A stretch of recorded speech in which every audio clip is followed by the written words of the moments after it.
1 मई 1857 को जब मेरठ के बागी सिपाही दिल्ली पहुंचे तो दिल्ली की तस्वीर बदल चुकी थी।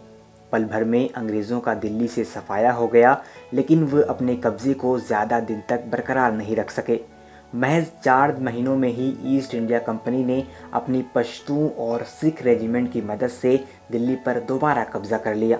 और इस बार जो दिल्ली के कत्ल गारत और लूटपाट का सिलसिला चालू हुआ, उसके सामने अमीर तैमूर और नादिर शाह के कारनामे भी फीके पड़ गए। तकरीबन 6 महीनों तक दिल्ली वालों को खुले आसमान के नीचे रहना पड़ा। 17 सितंबर को आखिरी मुगल बादशाह बहादुर शाह जफ़र ने लाल किले को छोड़ दिया।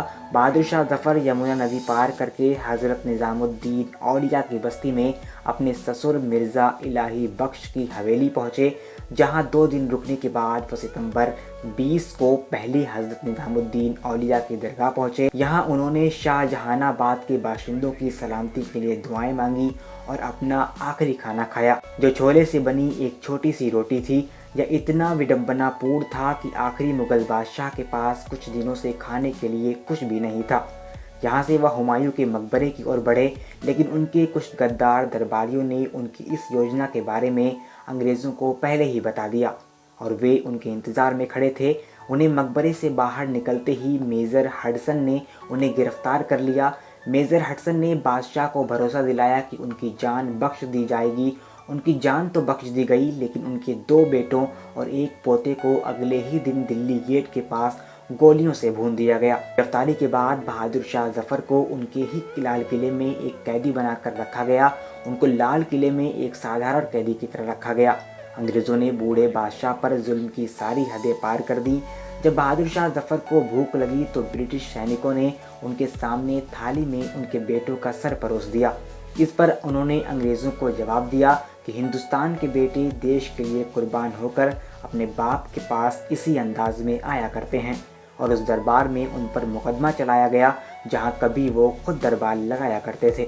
अंग्रेज़ों ने जफ़र के खिलाफ राजद्रोह व हत्या के आरोप लगाए और 27 जनवरी से 9 मार्च 1858 तक मुकदमे के 40 दिन लंबे नाटक के बाद कहा गया कि गिरफ्तारी के समय दिए गए वचन के मुताबिक उन्हें बर्मा निर्वासित किया जा रहा है और उनकी जान बख्शी जा रही है।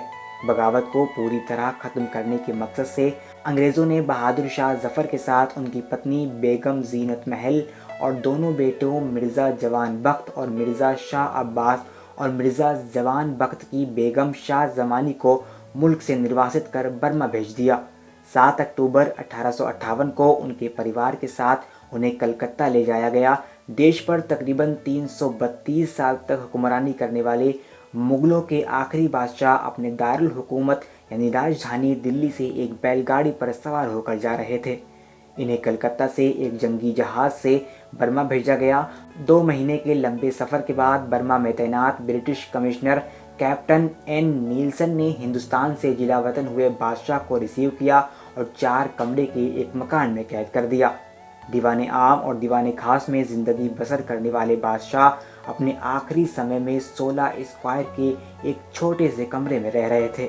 इस दौरान उन्होंने जो शायरी लिखी, इसमें उनकी बेबसी और वतन परस्ती साफ दिखाई देती है। अंग्रेज़ों ने उन्हें लिखने के लिए पेपर और कलम तक नहीं दिया।